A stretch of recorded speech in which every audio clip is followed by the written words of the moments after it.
પોતાના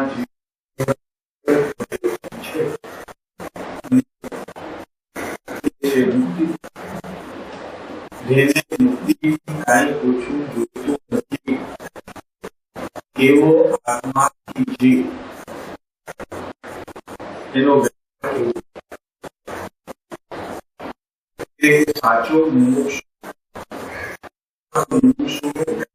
કેવો હોય એ વાત આ ગાથાની અંદર આપણને કહે છે કે હે ભવ્ય તત્વના કોઈ વિશેષ પ્રકારથી અને વ્યવહારિક પ્રયોજનમાં પણ વ્યવહારિક પ્રયોજન એટલે દિવસ દરમિયાન જેનાથી જોડાયેલો છો એવો જે વ્યવહાર, અહીંયા વ્યવહાર એટલે જેનાથી તું જોડાયેલો છો એવો તારો દિવસ દરમિયાન જે વ્યવહાર છે એ વ્યવહારનું પ્રયોજન પણ શું હોવું જોઈએ? તો કે આત્માના ઉપયોગ પૂર્વક વિવેકી રહેવાની, આત્માના ઉપયોગ પૂર્વક એટલે એક ક્ષણ માત્ર પણ આત્માને વિચાર્યા વિના મુક્તિ જોઈએ છે ને છૂટવું છે આ ચાર ગતિની પરિભ્રમણથી. તો વ્યવહાર પણ તારો કેવો હોવો જોઈએ? તો કે જેની સાથે તું જોડાયેલો છો એવા વ્યવહારિક પ્રયોજનમાં પણ આત્માના ઉપયોગ પૂર્વક એક ક્ષણ પણ પોતાના આત્માને વિચાર્યા વિના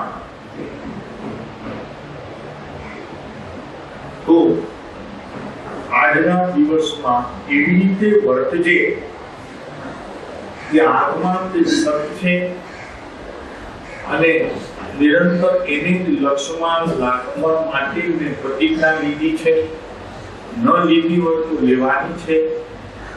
એવો વ્યવહાર તે ખરેખર આત્માર્થમાં સૌ પ્રથમ આદરવા યોગ્ય છે, એનો વિવેક કરવા યોગ્ય છે. માત્ર મંદિરોમાં, ઉપાશ્રયોમાં, સ્થાનકમાં કે એવા બીજા કોઈ ધર્મના સ્થળે વ્યવહાર સાચવવો અને પછી બાકીનો સમય વિવેક ચૂકી આત્માને ભૂલી ગુરુને થોડોક સમય સ્મૃતિથી બહાર રાખી એવો વ્યવહાર જો દિવસ દરમિયાન તારો હોય તો મુક્તિની આશા રાખવી જ્ઞાની કે છે વ્યવસ્થાને છે. એટલે આ વાત આ ગાથાની અંદર કૃપાળુ દેવે એક તો મોક્ષ માર્ગ ત્રણેય કાળમાં એક જ હોય. એક ક્રિયા માર્ગથી એ મોક્ષ થાય અને એક આત્માના સ્વ સંવેદન દ્વારા આત્મજ્ઞાન પ્રાપ્ત કરી કેવળ જ્ઞાન સુધીની ભૂમિકા પ્રાપ્ત કરીને મોક્ષ થાય અને ક્રિયાથી મોક્ષ થાય અથવા યોગ માર્ગથી મોક્ષ થાય અથવા તો જ્ઞાનના સંયોજન દ્વારા શાસ્ત્રને અને આગમને સમજીને મોક્ષ થાય અથવા તો કોઈ બીજા અન્ય પ્રકારે મોક્ષ થાય. એ વાત કૃપાળુ દેવે એટલી ચોખ્ખી કરી છે કે ત્રણેય કાળમાં મોક્ષ માર્ગ તો એક જ હોય. બે ક્રિયા માર્ગથી એ મુક્તિ થાય, યોગ માર્ગથી એ મુક્તિ થાય. અહીંયા એવું છે કે ઉપયોગ ન લે, અહીંયા દેહ સંબંધીના જે યોગની ક્રિયાઓ કરાવવામાં આવે છે તે યોગ અને એનાથી મુક્તિ થાય કે જપ તપ આદિથી મુક્તિ થાય. અહીં કૃપાળુ દેવે આ ગાથાની અંદર એકદમ સ્પષ્ટ કહી દીધું કે ત્રણેય કાળમાં મોક્ષ માર્ગ તો એક જ હોય અને તે મોક્ષ માર્ગ શુદ્ધ જ્ઞાનને અનુસરનારો. આત્માનો અભેદ એકાકાર વર્તમાન એક સમયની પર્યાયથી કરીને અનંતી એવી પર્યાયોનું લક્ષ્ય જેને પોતાના આત્મા તરફ છે એવો અભેદ એકાકાર જેને પોતાના પરિણામમાં પ્રવર્તે છે એવો શુદ્ધ નયનો વિષય તે જ ખરેખર જ્ઞાન માર્ગ છે, તે મોક્ષ માર્ગ છે અને એ મુક્તિ માર્ગ છે. ત્રણેય કાળમાં જે કોઈ જીવો અત્યાર સુધી મોક્ષે ગયા છે તે આવું વિવેક જ્ઞાન પ્રગટ કરીને મોક્ષે ગયા છે. એકનું સંયમ પણ મોક્ષ માર્ગમાં કાર્યકારી નથી, કેમ કે સંયમ તે ભેદરૂપ છે અને અહીં મોક્ષ માર્ગ તે અભેદ છે, એકાકાર છે પોતાના સ્વભાવની અંદર. ને જે કોઈ જીવો હજી પણ મોક્ષે જવાના છે તે વેદ કામ કરીને હશે. આત્મા અને દેહ માત્ર નહીં પણ મન બુદ્ધિ, મન અને બુદ્ધિ અને ઇન્દ્રિય અને ઇન્દ્રિયના વિષય બધું અહીંયા જ્ઞાન દ્વારા, વેદ જ્ઞાન દ્વારા જેને જુદા કર્યા છે એ પોતાના શુદ્ધ નયને આદરવામાં વ્યવહારલક્ષી એવું હોય છે. તો કે પરમાર્થ વચનિકામાં એક વાત આચાર્ય ત્યાં કરી છે કે મોક્ષ માર્ગ તે નિશ્ચય છે અને જે નિશ્ચય છે એ જ જેનો વ્યવહાર છે એ પરમાર્થ માર્ગમાં પ્રવેશ છે અને એ મુક્તિનો અધિકાર છે. બીજો ચીજ નહીં. સમજાય છે? કૃપાળુદેવે આ આત્મસિદ્ધિની અંદર કેટલાય શાસ્ત્રોનો તો સાર મૂક્યો છે. બધા શાસ્ત્રોનો નિચોડ આત્મસિદ્ધિની અંદર તો મૂકી દીધું છે, પણ પોતાના અનુભવનો નિચોડ આમાં સહેજે સહેજે ઉપસી આવ્યું છે અને સાધક જીવને એમાંથી એની ગંધ આવ્યા વિના લીધી. કૃપાળુદેવના જીવન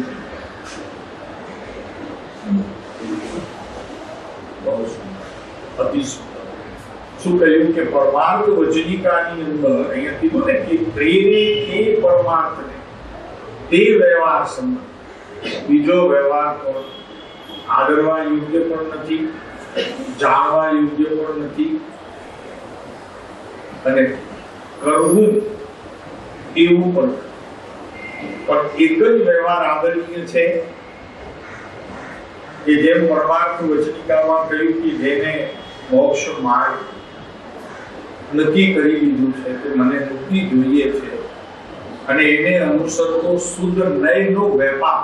શુદ્ધ નય એટલે શું?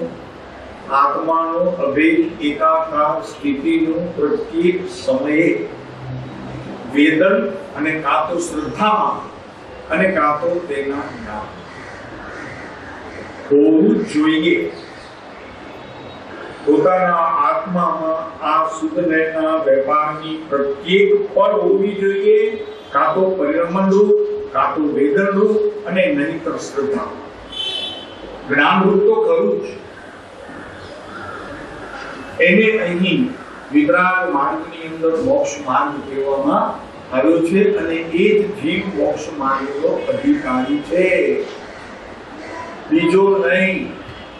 બીજો નહીં એટલે અહીંયા વાત એક હોય ત્રણ કાળ, એક જ હોય, બીજો મોક્ષ માર્ગ હોય કે કોઈ ક્રિયાથી મોક્ષ પામ્યા, કોઈ 50 વર્ષના સંયમ જીવન પછી મોક્ષ પામ્યા, કોઈ આચાર્ય થયા તો મોક્ષ પામ્યા, કોઈ ઉપાધ્યાય પદ નિભાવ્યું તો મોક્ષ પામ્યા, કોઈએ આગમનો અભ્યાસ કરી અને હજારો શાસ્ત્રો લખી નાખ્યા એ મોક્ષ પામ્યા, જંગલમાં એકલા વિચર્યા, ગુફામાં રહ્યા અને મોક્ષ પામ્યા.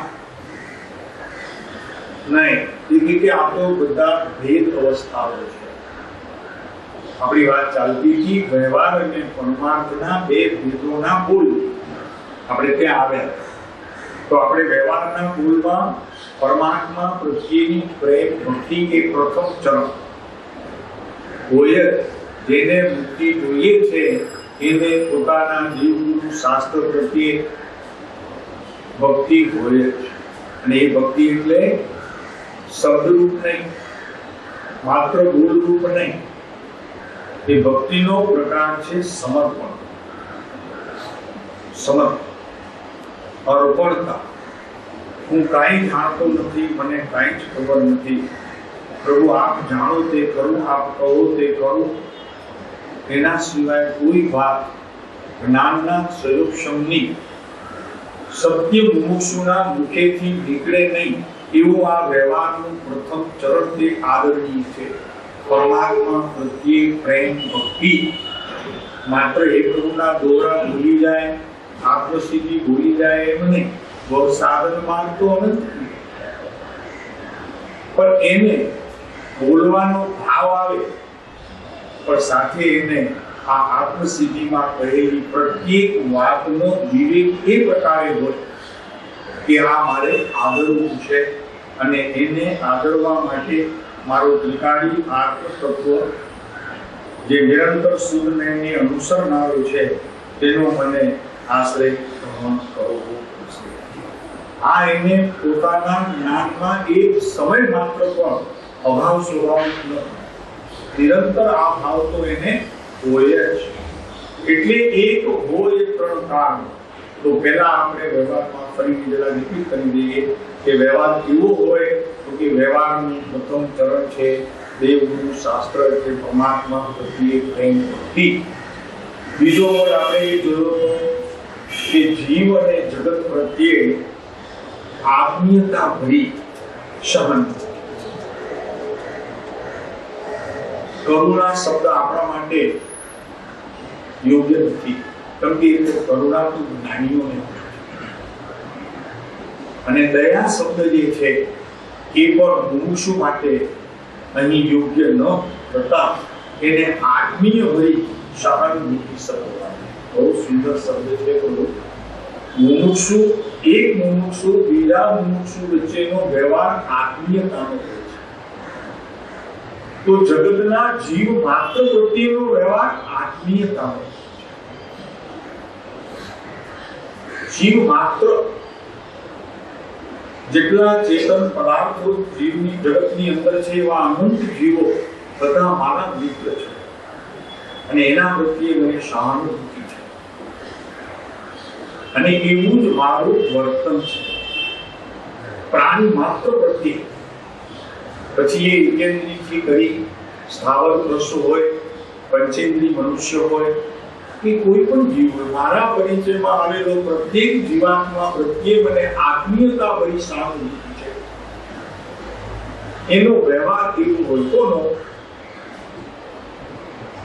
કે જેને મુક્તિ જોઈએ છે તે.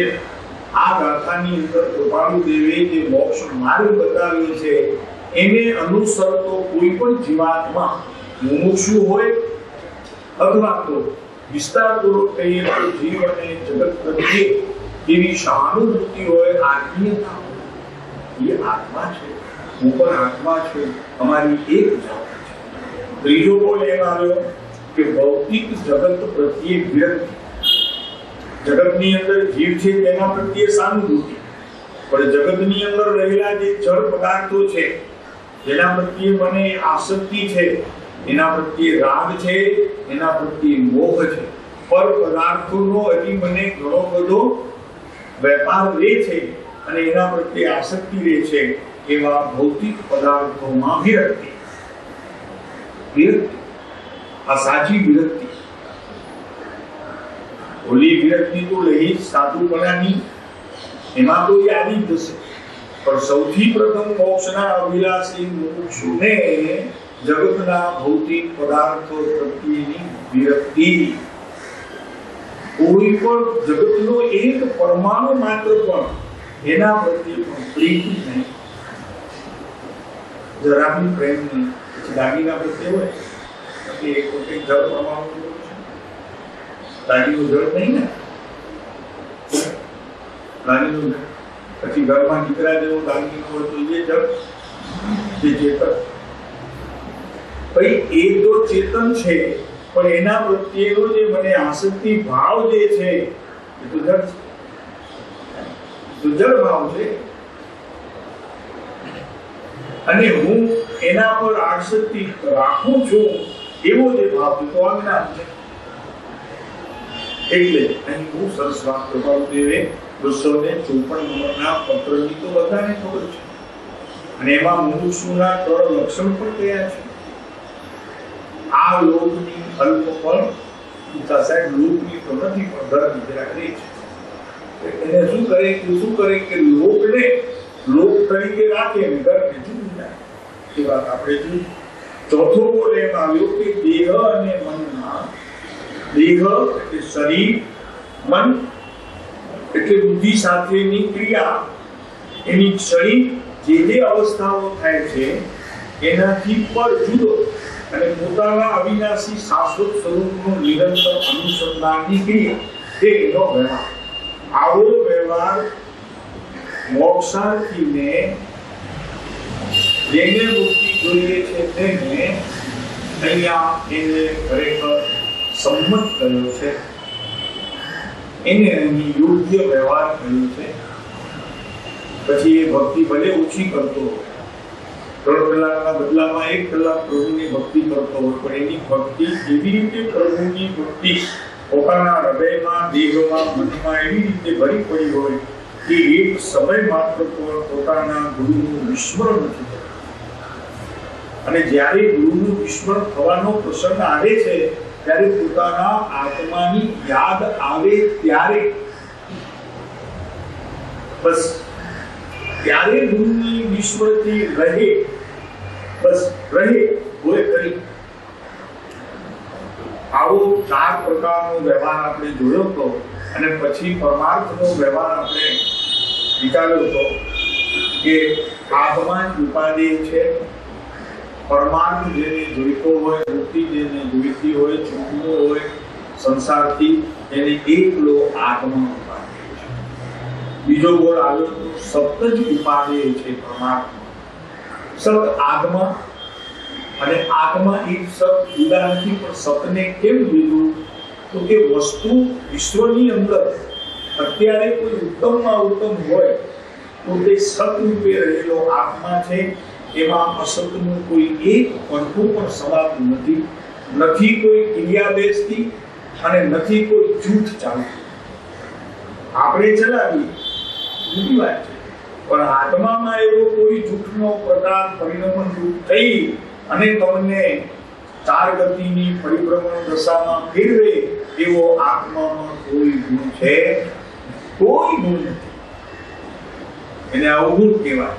અને એવો અવગુણ આત્મામાં નથી.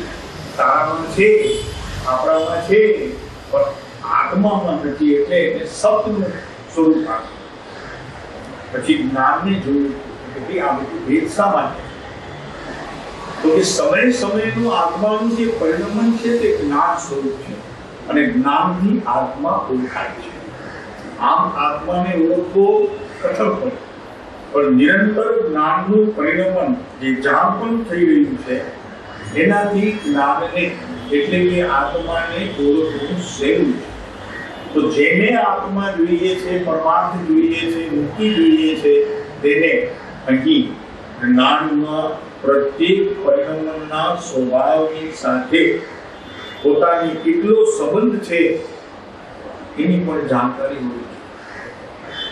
જાણકારી અજ્ઞાન રૂપે પરિણમે છે તે પણ જ્ઞાન જ છે, રાગ રૂપે પરિણમે છે તે પણ જ્ઞાન જ છે, મોહ રૂપે પરિણમે છે તે પણ જ્ઞાન જ છે, એટલે કે આત્મા છે.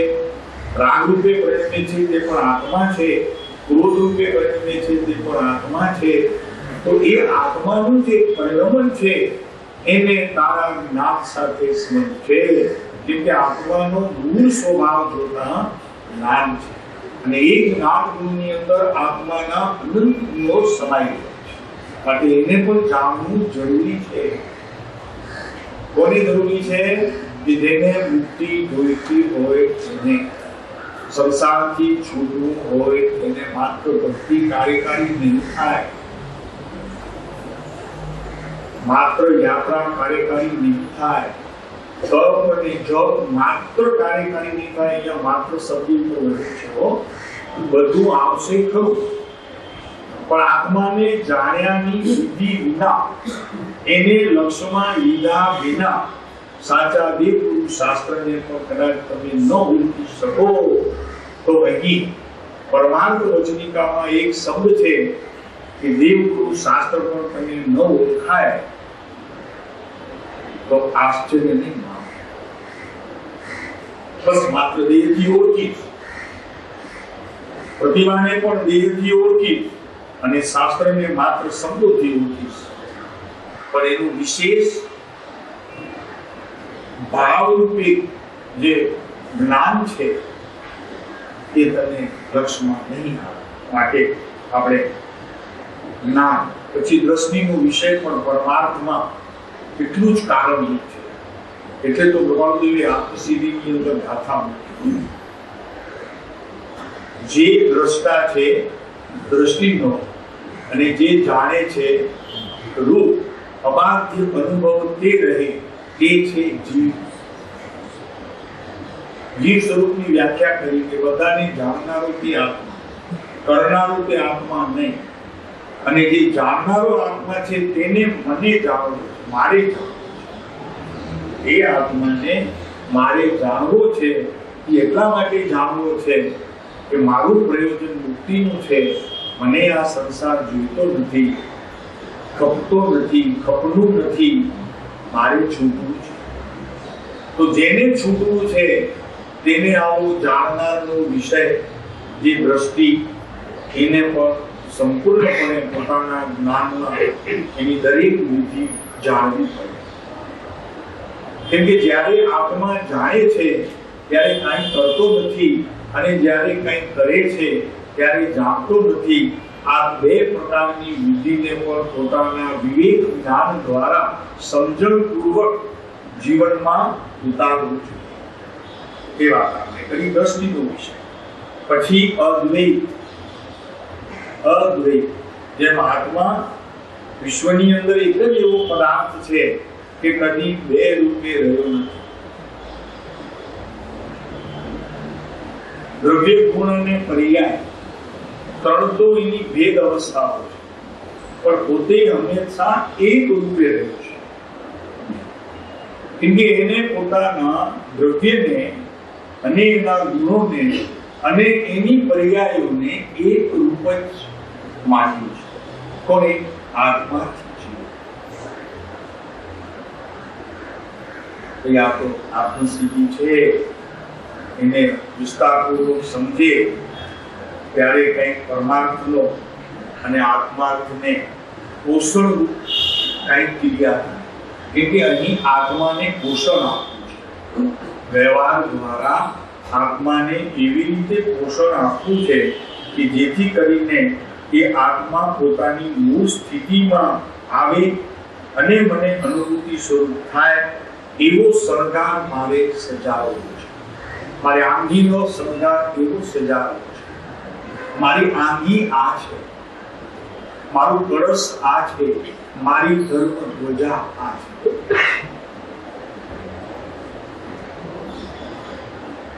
એવી રીતે મારા આત્માની પરમાર્થ માર્ગના સજાવટ કરવાની છે કે ફરીને હવે આ સંસારમાં મારે આવવું. આ પુરુષ બોલ્યો છે.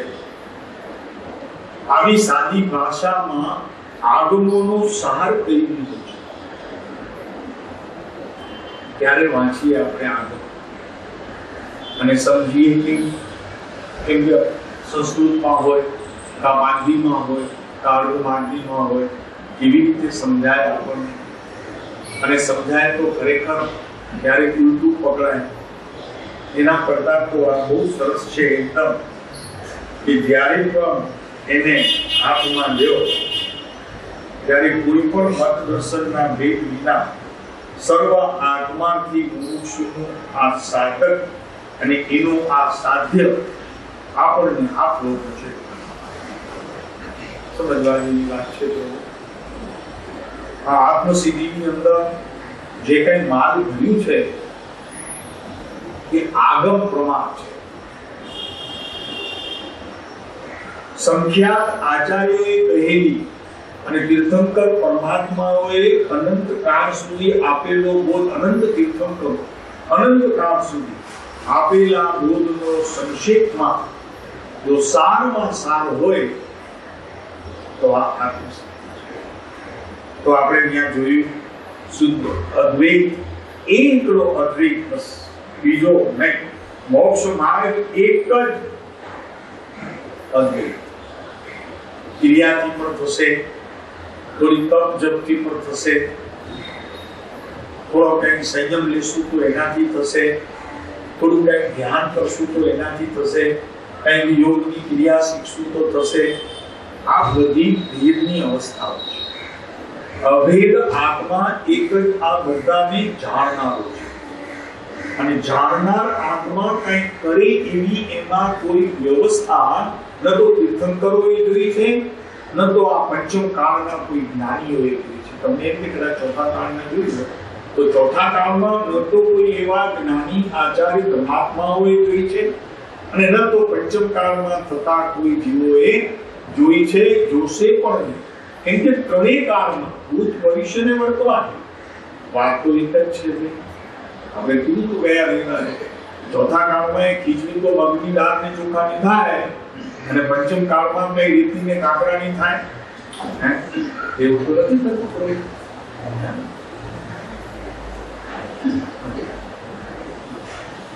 એટલે એ એટલું આમાં જે ભર્યું પડ્યું છે એ આપણે જેટલું બને તેટલું ચિંતન, મનન, નિધિધ્યાસન દ્વારા એક એક ગાથામાં પ્રવેશ કરવાનો છે.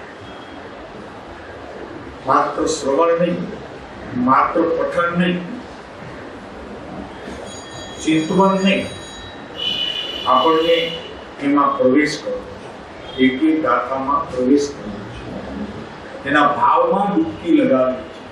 ભાવમાં ડૂબકી લગાડી અને આત્માના સ્વભાવની અંદર પ્રવેશ કરવો છે અને મારે સંસારથી છૂટવું છે. તો પહેલી વાત એ કરી પરમાર્થની અંદર શુદ્ધ રહે, એકલો અદ્વૈત અને શુદ્ધ રહે. શુદ્ધ રહે વાત આવી ગઈ કે અભેદ એકાકાર જેવું દ્રવ્ય છે તેવા પ્રકારનું પરિણમન પોતાને રહ્યા કરે અને નહીતર શ્રદ્ધામાં રહ્યા કરે, નહીતર જ્ઞાનમાં એ જ વાત રહ્યા કરે, એવો જેનો નિર્ણય છે તેને આ ગાથા બહુ ઉપયોગી થશે. પછી સમય કીધો તો કે આત્માને બે સમયથી, એક ત્રિકાળી અને એક ક્ષણિક.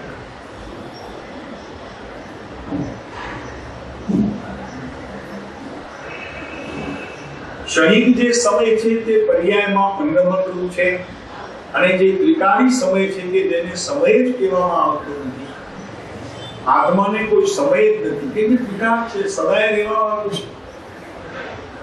એને કાળ નથી, અકાળ છે, અકાળ. એને કોઈ કાળ છે નહીં.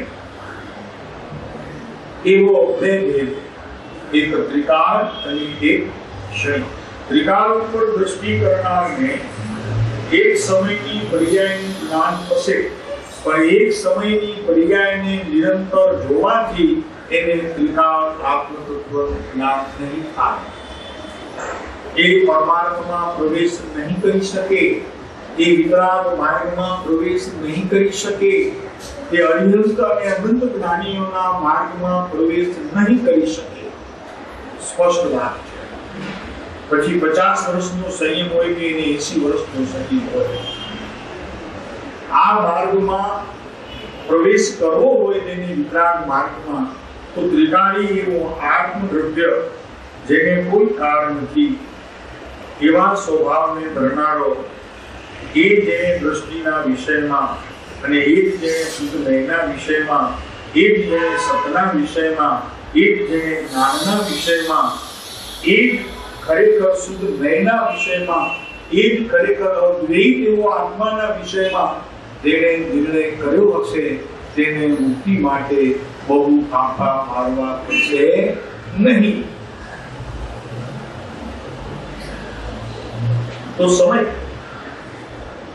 બે એક ક્ષણિક અને એક ત્રિકાળ. એ સમયનું એ પરમાર્થ માર્ગની અંદર મુખ્યતા છે અને એ જ ખરેખર સત સાધનરૂપ પંથ છે અને એ જ પરમાર્થનો પંથ એટલે કે એ જ ખરેખર મોક્ષ માર્ગ છે, એ જ ખરેખર પરમ અર્થ છે, એ જ ખરેખર પરમ તત્વ છે. અને તે પરમ તત્વ પામવો એ દરેક મુમુક્ષુનું સૌથી પ્રથમ કર્તવ્ય છે. એમ કૃપાળુ દેવનું કેવું છે અને એ પ્રમાણે એ પુરુષ વર્તે છે. એટલે તો મારી કહીએ કૃપાળુ દેવ આપણને કે વ્યવહારનો નિયમ રાખજે, વ્યવહારનો નિયમ રાખજે. કેવો નિયમ રાખજે? તો કે જેમાં મારો પ્રભુ પરમાત્મા આત્મા અને એને બતાવનારા દેવગુરુ શાસ્ત્ર એના સિવાય મારા વ્યવહારની અંદર બીજો કોઈ હોય નહીં. એટલે વ્યવહારનો નિયમ અને પરમાર્થનો ભેદ, આ બે વસ્તુ મંત્રરૂપ કરી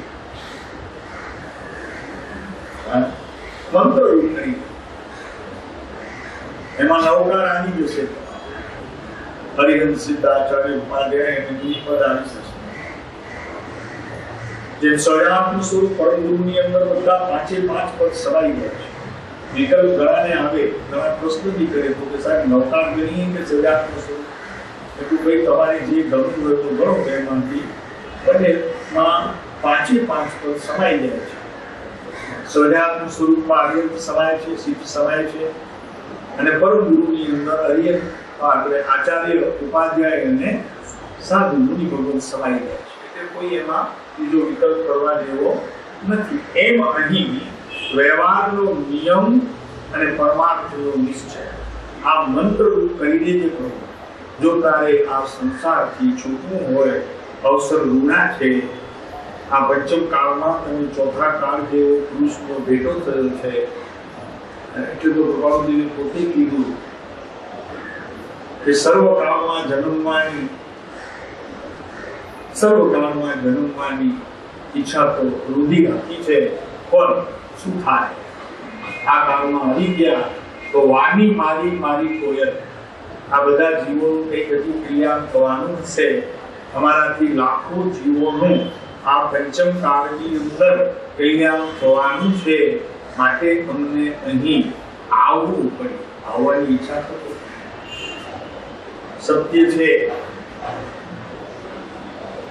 આને જરા પણ કોઈ વિશેષપણે સમજીને સાહેબ કૃપાળુદેવની વાત કરે છે તો શું બીજા કોઈને ત્યાં ધર્મ નહીં હોય? કોઈના ઘરે ધર્મ નહીં હોય? ભાઈ જેના ઘરે આ ધર્મ હશે પંચમ કાળમાં એના જીવનમાં કૃપાળુદેવ હશે. જો કૃપાળુદેવ નથી તો ખબર નહીં ધર્મ હશે કે નહીં. તપાસ કર્યાથી ખબર પડે. એક વાત તો નક્કી છે કે આ પુરુષે મહાવીરના માર્ગને જેટલો સ્પષ્ટ કહ્યો છે એટલો સ્પષ્ટ આગમમાં છે, સૂત્રોમાં છે, પણ એનાથી સાર કોઈ કાઢી શક્યું હોય એવો અત્યારે તો કોઈ પુરુષ દેખાતો નથી. એમ બિલકુલ સ્પષ્ટ, સત્ય, નિષ્ઠાપૂર્વક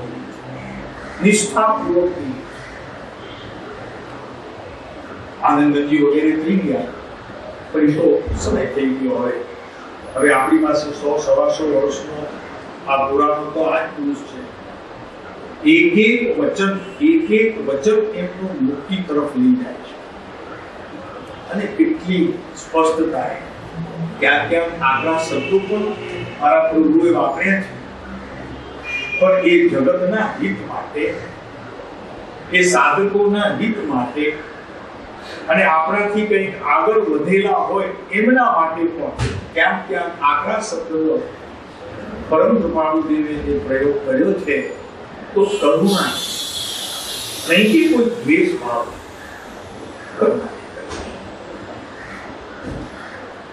માટે એક વાત નક્કી છે કે મારો પ્રભુ એમ કહે છે કે આ કાળમાં જેનું ભલું થવાનું હશે તે તો તે થશે.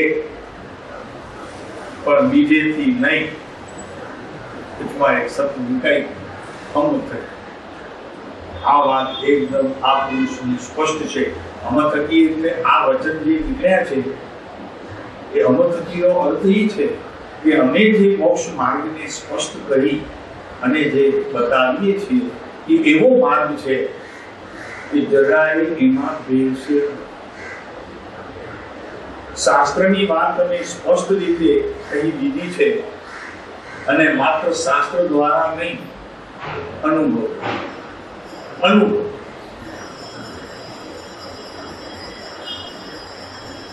જો દરેકના ભાગ્યમાં કઈ રીતે આ આનંદ ગર્ભનો રસ છલકતો જોવામાં આવે છે, પણ એ આનંદ ગર્ભનો રસ જેને છલકશે એના જીવનમાં આ પુરુષ હશે. કૃપાળુ જે તો કહેતા હતા, હવે આપણે કહીએ તો વાંધો નથી, ગભરાવું નહીં, એટલે કે બીજાને શું લાગશે એની ચિંતા કરવાની જરૂર નહીં. આપણા છોકરાને આપણે લાખ રૂપિયા દઈએ તો આપણે ચિંતા કરતા નથી કે એ શું કરશે, પાડોશીનું સાંભળતા નથી કે તમને હું માંગુ છું, મારા છોકરાને લાખ આપું કે 2 લાખ આપી દઉં ખરેખર તમને હું માંગુ. એમ અહીં મારા પ્રભુના ગુણ પ્રમોદ ગમે તેટલા તો તમને હું માંગુ. વાંધો હોય તો કહેજો, ભલે આગળ કરી આપણે એનો ઉત્તર આપશું. દીકરાના તો ઘણા વખાણ કરીએ છીએ, નથી એવા ગુણ ગીતોમાં ગાઈએ છીએ, નથી ગાતા. એ દીકરો જ્યારે ઘોડે ચડે કોઈ ગુણ ન હોય એવા ગુણની જાતે ગીતોમાં કરીએ છીએ. એમાં મારા પ્રભુના ગુણગાન કરવા આખા દિવસ દરમિયાન એક જ વાત કરી, જે કોઈ મળે તેને કેવું. હા, તો કે આ કાળમાં મોક્ષનો દાતા એ મારા પ્રભુ છે. હા, બીજો કદાચ તમને શોધવો પડે, આ તો શોધાયેલો છે. બીજો વળી તમને શોધવું પડે, પરીક્ષાઓ કરવી પડે, આ તો પરીક્ષા કરીને કહીએ છીએ. શોધાયેલો છે, જડેલો છે અમને. હા, અને ઘણાને તો એના અનુભવ પણ થયા હશે એને ખરેખર મોક્ષ દાતા તો આ જ છે. એટલું જ નહીં, અત્યાર સુધી જે કોઈ શક્તિનો દાવો કરતા હોય એ બધાના જીવનની અંદર પરંપરાનું દેવ છે. એ દાવા કરનારને અમે ચેલેન્જ આપીએ છીએ કે છે કોઈ બીજો પુરુષ તમારા જીવનની અંદર તો બતાવો. આપણને તો સાવ વખતમાં મળ્યા છે, સાવ વખત કાંઈ ધન ખર્ચ્યું નથી. પૂર્વની થોડી કમાણીમાં યોગ થઈ ગયો છે. હવે પુરુષાર્થ કરવો પરમાર્થમાં એ આપણા હાથમાં છે, અને કયો વ્યવહાર સમજ કરવો એ સમજીને આદરવા જેવું છે. કાંઈ હાથમાં માત્ર બિલકુલ લીલા લે છે આપણને. આ તપાસ તો પૂરી થઈ કે ભાઈ દુકાન કોની દુકાનમાંથી માલ લેવો, બહુ તપાસ કરવી પડે. ભાઈ બીજીના લગ્ન હોય તો 8 ઠેકાણે જાય અને એમાં સસ્તું સારું અને ક્વોલિટી સારી કાઢીનો કપડો જે કંઈ લેવું હોય છે. આ તો સારી દુકાન ખબર છે આપણને કે આ દુકાનમાં ભેળસેળ વિનાનો માલ મળે છે, ભાવ પણ ઓછા છે, ક્વોલિટી પણ સારી છે કે નહીં? આ તો કેવો એ વ્યવહાર સમજ પ્રેરિત પરમાર્થને આ વ્યવહાર સમજ્યો, બીજો વ્યવહાર નહીં. એટલે અહીં વ્યવહારના સંબંધ વાત જ્યારે આવી છે ત્યારે બીજી વાત યાદ આવે છે. તો કે સાહેબ એનું પ્રથમ ચરણ તો બતાવો. તો કે સૌથી પ્રથમ ચરણ એ છે કે એને પોતાના આત્મામાં રુચિ હોવી. મને વિશ્વમાં બીજું કાંઈ જોઈતું નથી, એક મારો આત્મા એ છે, એવી રુચિ હોવી. બીજા નંબરની અંદર હોવી જોઈએ રુચિ, પછી એનો આદર રાખવો જોઈએ. આત્માનો આદર રાખ, વેવાઈ ઘરે આવે એનો આદર નહીં. કોઈ કરોડપતિ આવે, આવો આવશે ત્યાં આવો ને, એ આદર નહીં.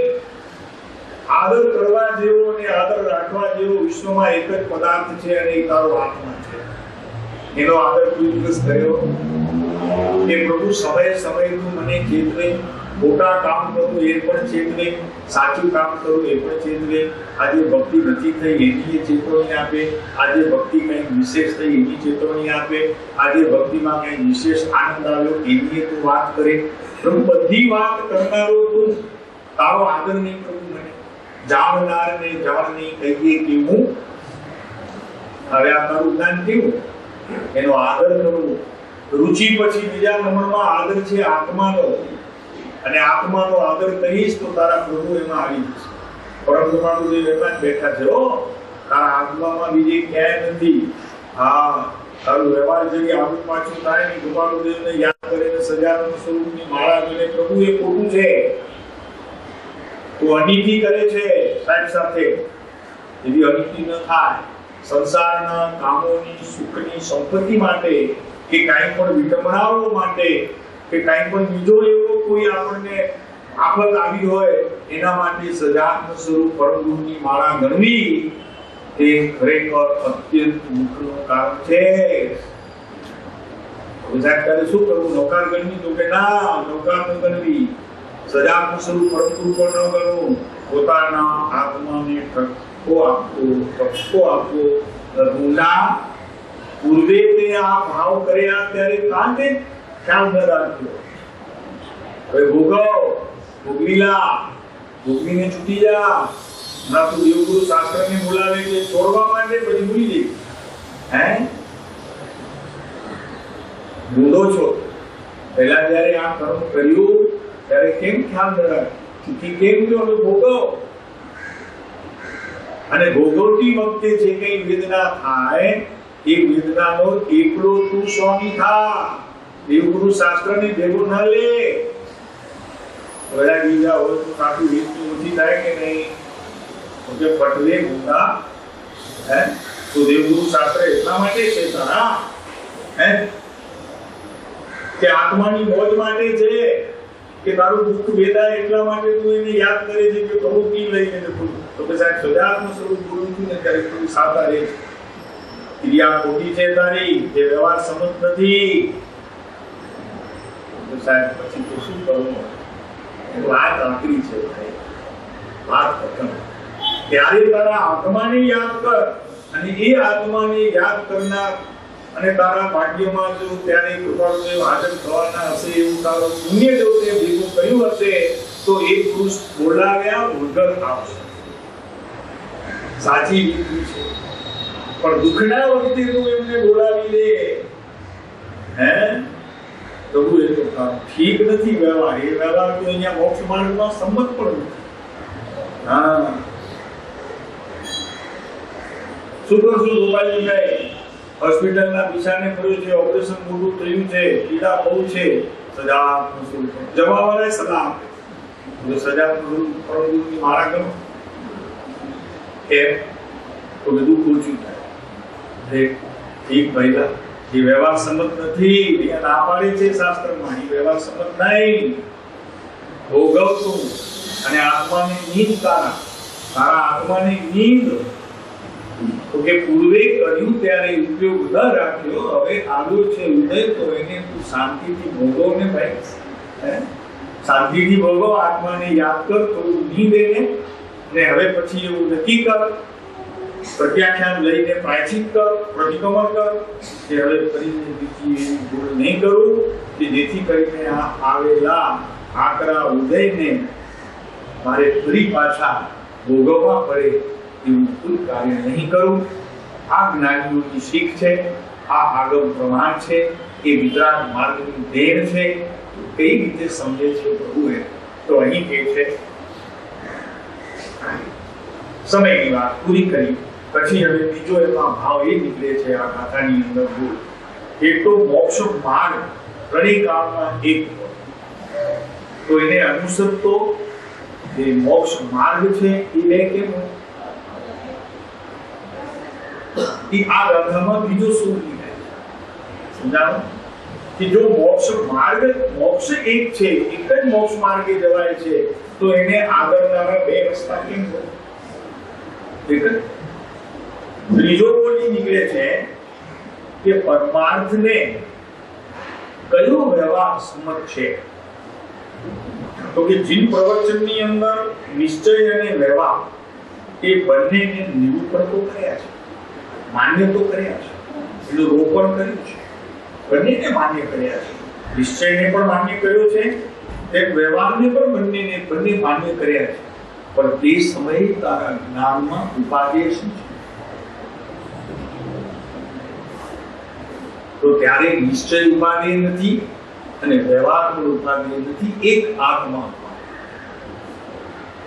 કેમ કે નિશ્ચય કહીશ તો પણ તે વ્યવહારની સંમતિથી ઉભો થયેલો આખો માળખો છે. તો રસિકભાઈ, આ નિશ્ચય ને વ્યવહારના બે પડકારની વાત કરે છે. પરદેવી આત્મસિદ્ધિમાં કીધું ને કે નય નિશ્ચય એકાંતથી આમાં નથી કહે, એકાંતે વ્યવહાર નહીં બંને સાથ રહે. ક્યારે બંને સાથે રહે? તો કે જ્યારે તું નિશ્ચયને અને વ્યવહારને બંને પડખાને તારા આત્મામાં, આત્મદ્રવ્યમાં, ત્રિકાળી આત્મદ્રવ્યમાં જ્યારે તું એની સ્થાપના કરે, એટલે નિરૂપણ કરે, ત્યારે જ ખરેખર વ્યવહાર અને નિશ્ચય એ બંનેની સ્થાપના થઈ એમ કહેવામાં આવે. એમ ત્રિપદીનો નિર્ણય, એમાં એકની ઉપાધિની ત્રિપદીનો નિર્ણય અનેક શાસ્ત્રોની અંદર કર્યો છે. અને સાધકે તેમ કરવું, સાધક આત્માએ તેમ કરવું. જ્યાં જ્યાં જે વ્યવહાર છે એ વ્યવહાર જો પરમાર્થને અનુસરનારો છે તો તેને જ્ઞેય સમજી લેવું.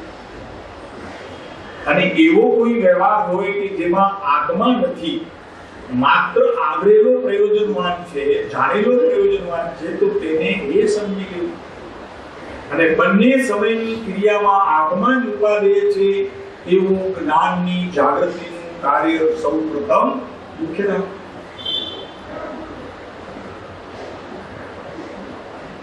સાહેબ, આપણે સુધી તો વાંચીએ છીએ, ચાલો હજી ઘણું બધું વાંચીએ છીએ. કેમ કે જ્ઞાનીના આ બધા વચનો ખરેખર જોવા જાવ તો પરમાર્થ સિવાય બીજા કોઈ હેતુએ ઉપકારી નથી. એમ કૃપાળુ દેવે ઉપદેશ છાયાની અંદર કીધું છે કે જ્ઞાનીના કોઈ વચનો પરમાર્થ હેતુ સિવાય અન્ય કોઈ કારણમાં ઉપયોગી બિલકુલ નહીં. તું સમજાવીશ, બીજાને કહીશ, યાદ રાખીશ, આ બધી વાતો નકામી છે. પણ એક જ વાત છે કે બીજો કોઈ હેતુ નથી. શા માટે નથી? તો કે ચૈતન્યની જે જાતિ છે એ પોતે પરમાર્થ છે. ચૈતન્યની જાતિ શું કીધી? અહીં નામ નહીં, અહીંયા ચૈતન્યની જાતિ શું કીધી? વિષય ચાલે છે પરમાર્થનો, પ્રેરિત પરમાર્થને. એટલે એનો અર્થ કે ચૈતન્યની ખરેખર જાતિ માત્ર પરમાર્થ જ છે, બીજો નહીં. માત્ર પરમાર્થ.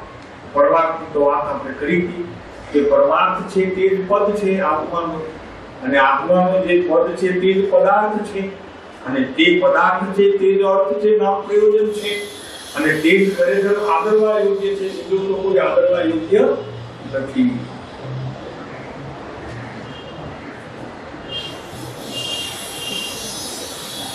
તો અહીં પહેલા રુચિ, પછી આદર રાખવા. વેવાઈનો આદર કરીએ એનાથી વિશેષ, જમાઈનો આદર કરીએ એનાથી વિશેષ. અરે લ્યો ને ભાઈ, દેવગુરુ શાસ્ત્રનો આદર કરીએ એનાથી એ વિશેષ. કેમ કે દેવગુરુ શાસ્ત્રને જણાવનારો આ આત્મ પદાર્થ છે, માટે એનો મહિમા એનાથી ઉપર. ગભરાતો નહીં. તો સાહેબ, અજ્ઞાન સ્થિતિમાં પણ એમ જ જ્ઞાન થાય ત્યારે આત્માનો આદર. ત્યાં સુધી તો દેવગુરુ શાસ્ત્રનો આદર કરો કે નહીં? હા, ત્યારે ભેદ માનજો કે દેવગુરુ શાસ્ત્ર એ સૌથી પ્રથમ છે, એટલે તો મને આત્મા યાદ આવે છે. આત્માની યાદ ક્યારે આવે ભાઈ? સદદેવ, સદગુરુ અને સત ધર્મ પ્રત્યેનો જ્યારે આદર હોય છે ત્યારે જ આત્માની યાદ આવે છે કે ભાઈ, નહીં તો ક્યાં આત્માની યાદ આવે છે? માટે એનો તો આદર છે. એ તો પ્રથમ બેઠા છે, સૌથી પ્રથમ તારા ખોડિયામાં. હા, અને તારા આત્માનો આદર આવ્યો તો સમજવું કે તારી પાસે દેવગુરુ શાસ્ત્રનો ખજાનો છે, નહીં રખાની છે.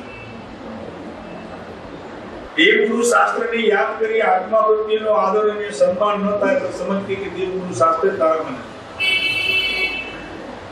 કૃપાળુ દેવ નથી. જો તને તારા આત્માનો આદર નથી તો કૃપાળુ દેવ નથી. કેમ કે કૃપાળુ દેવ પાને પાને આત્મા થાય.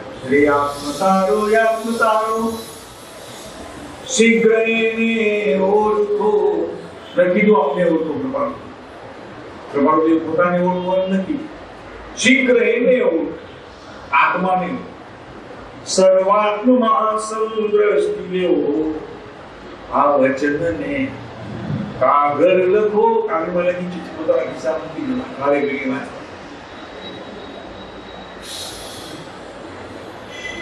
જેને પોતાના આત્માનો આદર નથી તેને દેવગુરુ શાસ્ત્રનો આદર નથી, અને જેને દેવગુરુ શાસ્ત્રનો આદર છે તેને આત્માનો આદર આવ્યા વિના રહેતો નથી. એને ધનનો આદર નથી, એને કુટુંબનો આદર નથી, એને પત્નીનો આદર નથી, એને બાળકોનો આદર નથી. એને જગતના સમસ્ત પદાર્થોમાંથી એક કોઈ પદાર્થનો એને આદર નથી. અનાદારી નથી, પણ પોતાનું નામ એમાં પ્રવર્તે છે. આ બધું જાણવા યોગ્ય છે, બધું જાણવા યોગ્ય છે, આદરવા યોગ્ય, આદર કરવા યોગ્ય, સન્માન કરવા યોગ્ય. ત્રીજો બોલ એમ આવે છે કે સત્કાર. ખાલી આદર કરવો આવો કેવું, પછી સત્કાર કરીને મારા પહેરાવો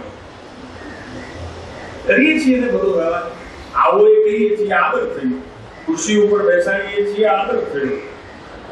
સરસ મજાની ખુરશી પછી ભાઈ આવો કામ લખેલું એ આદર થયો. પછી એનો ફૂલોથી મારાથી જે કઈ આપણે કરવું એનો સત્કાર કરીએ, એના ગુણગાન. બરોબર છે? એમ આત્માનું કરવું. બીજા લોકો કરીએ છીએ ઘણું કર્યું, હવે આત્માનું.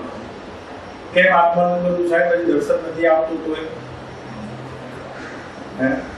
અરે ઓલા વેવાઈ હજી વરસ્યા નથી, એવો શેઠ આવે છે વરસ્યો નથી હજી, વરસે માટે આપું સત્કાર વરસે હો. હા, એટલે સત્કાર કરે. એને બહુ ભેટ આપીએ સારી, બધાની વચમાં એને ફૂલની માળા પહેરાવીએ, બે શબ્દ સારા કહીએ તો મન થઈ જાય. હફરતભાઈ ફરી મન થઈ જાય તો કે આપો આપો નાખો. આપવા જેવા જ હો, બધા સુરા જીવ છે. મજા એમાં આત્માનો આદર, એનો સત્કાર, એની રુચિ કરી નથી ને પછી કહ્યું કે આત્મા દેખાતો નથી, અનુભવ થતો નથી. હાય પ્રયોજનમાં એ તો રાખ્યું નથી એને. ઓલા વર્ષે પણ આત્મા ન વર્ષ્યો. વર્ષે કેવી રીતે? એની મુખ્યતા તો રાખી નથી. એ તો કંઈક બીજા ચોથા નંબરમાં રાખ્યું છે. પહેલા દીકરો, પછી ધન, પછી કુટુંબ, પછી ઘર, પછી જમાઈ, પછી દીકરીઓ, પછી ઓલા કુતરા નાના આડા પર બધા થયા કરી. આમ એક જમણા પંપમાં એક ડાબા પંપમાં વળગે, અને પછી કેવું ભાલુદેવ મળ્યા પણ હજી મારું આટલું કઈ કામ થતું. આમ ક્યાંથી થાય? લખણ છે આ વડવાન નથી હો. કૃપાળુદેવ કહે છે કે એમ આત્માનો. એટલે અહીંયા સત્કાર કરો આત્મા. જેટલું વીઆઈપી નો સત્કાર કરે છે તે અત્યારે વીઆઈપી આત્મા છે. પાંચમો બોલ છે પછી સ્વીકાર કરો. સ્વીકાર કરી લેવો કે આ આપણા છે હો. એમ સભામાં પછી ઓલા પહેલા ઈ બોલે, પછી છેલ્લો જ્યારે સરવાળો કરે ત્યારે બધાને કે આ પધારેલા બધા મહેમાનો જાણેદાર આપણા જ લાગે છે, આપણાથી જરાય જુદા લાગતા નથી, એમ કરીને છેલ્લે સ્વીકાર કરી લે. ત્યારે ઓલા એ લાખ નક્કી કર્યા હોય ત્યારે બે લાખ આપે. કેમ કે આપણા માંગે આપણે જુદા ન ગણે, આપણે એમ આત્માને પોતાના જ્ઞાન સ્વભાવની અંદર પરિણામરૂપ પ્રત્યેક પર્યાયમાં ખરેખર સ્વીકાર કરવો.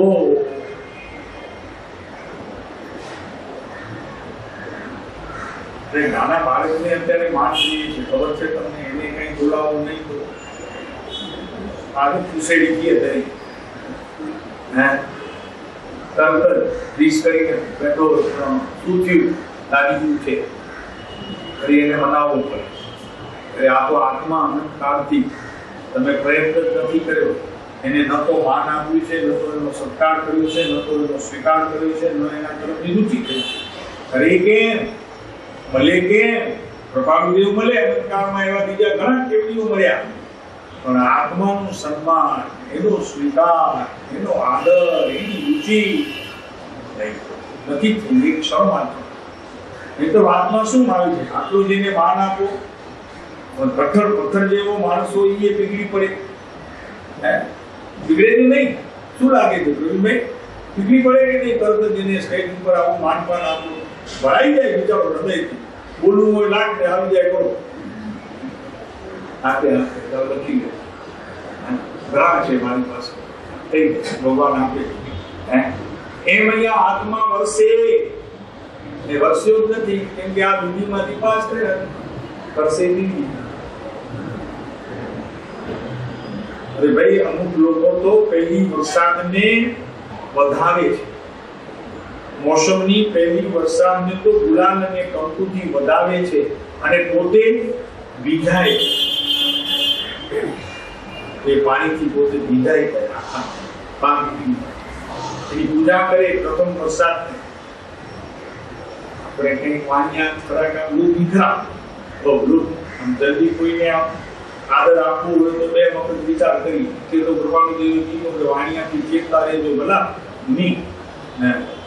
પણ આપણે તો વાણિયા નથી રહ્યા. હવે ક્યાં વાણિયા રહે છે? કૃપાળુદેવે આપણને વાણિયાની જાત તો બહાર કાઢ્યો. ક્ષત્રિય થવા માટે આપણને કૃપાળુદેવે આ આત્મસિદ્ધિ કે મૂળ માર્ગ કે અપુરૌષધ કે પછી બીજા પદ કે આપણું વચનામૃત આપણને હથિયાર ક્ષત્રિય થા, સુરવીર થા.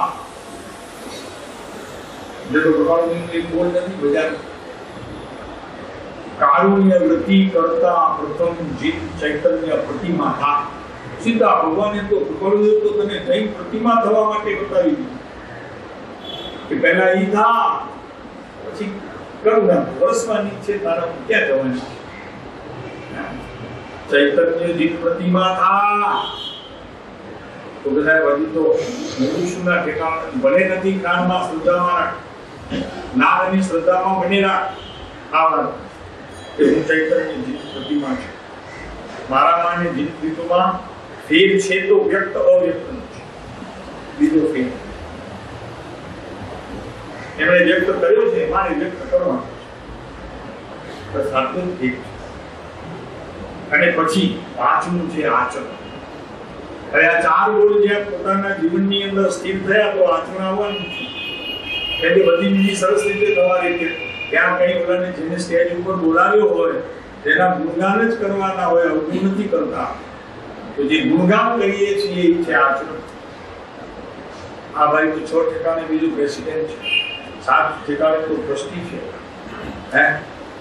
એ આચરણ છે, રહેવાનું. એમાં આત્મા જ્યારે જ્યારે ભૌથી છૂટે છે ને ત્યારે સિદ્ધલોકમાં જઈને પાછો આવે છે. મારો આત્મા એવો મજા નથી, સિદ્ધને સ્પર્શીને જ આવે જ્યારે આવે ત્યારે. ઓહો, પેલું આટલી એને તાલાવે એવી છે. હા, જ્યારે ભોગ પૂરો કરે એવા અનંત ભોગ પૂરા કર્યા. જો એની કેટલી સરસ મજાની ટેવ છે કે સિદ્ધને સ્પર્શીને આવે, સિદ્ધલોકને સ્પર્શીને આવે. અને હું મારા અહીંયા આત્માને સ્પર્શીને આવે જઈશ પછી સદાને માટે. પછી મારે ત્યાંથી સિદ્ધલોકને સ્પર્શ્યા પછી નીચે નથી આવતું. ત્યાર સુધી ભાઈ મને ખબર નહોતી કે સિદ્ધલોકને સ્પર્શીને આવે છે. ખબર છે ને? એ તો ખબર છે ને. ઉર્ધ્વ સ્વભાવ છે, ઉર્ધ્વતા. અને ઉર્ધ્વતામાં આ ગુણ છે. ગુણ છે ગતિ કરે પહેલા, પછી આમ ચાલે અને પછી જ્યાં એની જરૂર હોય આ એની ગતિ છે. બધા ખબર પડી આપણને કે સિદ્ધના ભૂમિને સ્પર્શીને આવે છે તો મારે હવે એને સિદ્ધમાં બિરાજમાન કરવો જોઈએ. એ મારો એનું આદર છે, રુચિ છે, સત્કાર છે, આચરણ છે, સન્માન છે, બધું એમાં આવી જશે. તો આ વ્યવહારની વાત તેવી રીતે ધીરે ધીરે આ સીડી ચલાય છે અને એનાથી આ ગાથાની વાત આપણને હજી તો ઘણી બધી એમાંથી તો ભાવ નીકળી શકે એમ છે. કેટલા કાળમાં 10, 15, 20 કલાક આમાં પૂરા ન થાય એટલે 20 પ્રવચન થાય, 25 પર થઈ જાય. પણ આપણે તો થોડું આગળ વધવું છે સાહેબ. એક ગાથા તમે સમજાવ્યા કરો, 37મી આવે ક્યારે? 37મી અહીંયા તો આવશે, પણ અહીંયા પેઢી આવે તો મજા હે 37 તો આવતા અહીંયા પેઢી આવે તો પણ મજા સમજ.